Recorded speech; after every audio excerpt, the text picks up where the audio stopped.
өнөөдөр бүгдээрээ анбуу гэдэг хичээл анбуу буюу менчилгээ гэсэн хичээлээр дамжуулаад хоёр нөхцөлийг үзэх хэрэгтэй байгаа. Нэгдүгürt нь болохоор го байгаа. Хоёрдугаар нь болохоор кронде гэдэг хоёр нөхцөл байгаа. Тэгэхээр түрүүлээ бүгдээ хамтдаа го гэдэг нөхцөлийг хамтдаа үзсгээ. За ийшээ хараарай. Го гэдэг нөхцөл нь монгол хэлээр аад, жихад гэсэн утгатай байгаа. Тэгээд энэ мань болохоор тэмдэг үг болон үйл үгийн араас холбогдож орж ирдэг. Тэгээд ингээд сад их шиг гүйгүүлэгч хамаарахгүйгээр го гэдэг мань шууд холбогддог байна. Тэгээд бүгдээ энэ жишээн дээрээс хамтдаа харцгаая. 휴가 때 뭐 했어요? 휴가 때 뭐 했어요? амралтын үеэр юу хийсэн бэ? амралтын үеэр юу хийсэн бэ? 여행을 하고 энэ бидний нөгөө нөхцөл маань орж иж байна. хадаа гэдэг үгэн дээр хадаа гэж үг гол үндсэн маань байгаа шүү дээ. Тэгээд хадаа гэдэг үгийнхаа мэдээж даан байхгүй болж байгаа тийм үү? Ягаад гэвэл солонгос хэлний нэр үг бол солонгос хэлний үйл үг болон тэмдэг үг маань хоёулаа үрг дээр хоёулынгийнх нь хувьд даагаар төгсдөг шүү дээ. Тэгэхээр даа байхгүй болоод энэ маань юу үлдэж байна? Та үлдэж байгаа үүний араас энэ го гэсэн нөхцөл маань их шиг гэгэлж хамарахгүй шууд холбогддог байгаа. За бүгдээ холбож үзье. Ха дээр нэмэх нь го. Тэгэхээр хийгээд гэсэн санааг илэрхийлж байна. Энэний хувьд л 여행을 하고 гэдэг нь аялаад болоо явчих шүү дээ. Тэгэхээр 여행을 하고 한국에 갔다 왔어요. 아일라를 яваад солонгос руу яваад ирсэн. 아일라를 яваад солонгос руу яваад ирсэн. 막 씨는 한국 음식을 좋아하고 막인 хувьд солонгос хоолнд дуртай. Нөгөө нэг үйл үгийн араас болохоор аад, жихад гэдэг утга санааг илэрхийлжсэн бол тэмдэг үгийн араас болохоор тэрнээс арай өөр утга санааг илэрхийлдэг.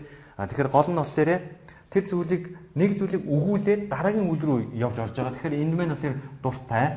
Тэгээд 한국 노래도 좋아해요. солонгос дунд ч гэсэн дуртай гэсэн санааг илэрхийлж байгаа юм байна. За дараагийн гол нэг жишээн дээр өдөр харцгаа. өнөөдөр бол 춥고 비가 와요. 만화돈 Монгол хүний сэтгэлгээнд нийцүүлэн солонгос хэлний бүх шатны ном сургачдыг боловсруулан гаргаж мэргэжлийн түвшинд солонгос хэлний анхан шатнаас эхлээд солонгос хэлний түвшин тогтоох шалгалтын дээд шат хүртэл бүх сургалтуудыг монгол болон солонгос багштайгаар байнга эсрэг даван сургалт явуулж байна. Манай төвийн багш нар магистр болон түүнээс дээш зэрэгтэй ба монгол хүний онцлогт нийцүүлэн хичээлийг сонирхолтойгоор явуулдаг. Би нарийн гарц хэл шинжилгээ хүрээлэнд солонгос хэлний анхан шатны сургалтанд суудаг. Солонгос монгол багштай найрсаг тав тухтай. Ном болон дагалдах CD бус хэрэгслүүд нь ойлгоход маш хүнтэй. 6 сарын дотор одоо ТОК-ийн 4-р түвшинд тэнцвүүлж ясан зүйл. Хичээлийн маш цагаараа нэмэлтээр ирж хичээллэх боломжийг олгодог байгаа. Хилээ сенсор сэтгэлийг хангахыг хүсэж байна. Солонгос хэлнийхээ мэдлийг дээшлүүлэхийн тулд нарийн гарц хэл шинжилгээний хүрээлэн зорж ирсэндээ баяртай байна. Багш нартай аль баярлалаа. Солонгос хэлийг зөв суурьтай суралцахыг хүсвэл манай сургалтын төвд хүрэлцээр суралцаарай.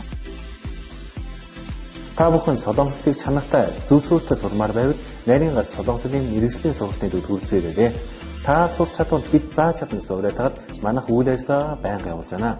Манай хаяг 13 дугаар хоолны автобусны буудлын баруун талд байрлах Британий элчингийн баруун хойд талд Могилская офисын 5 дугаар давхарт 505 506 дугаар өнд байрлаж байна.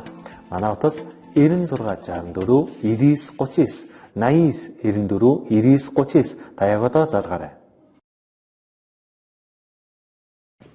Хүйтэн тэгээд бороо орно гэсэн санааг илэрхийлж байна. Тэгэхээр го гэдэг нь үйл үгэн дээр залгахтаараа аад, жихад гэсэн гол утга санааг илэрхийлж байгаа бол харин тэмдэг үеийнээс орж ирэхээр түүнийг хүүрнэ өгүүлэх байдал руу гол утга санааг илэрхийлдэг байна.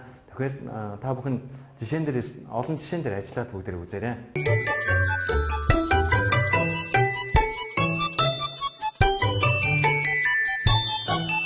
өнөөдрийн анбуу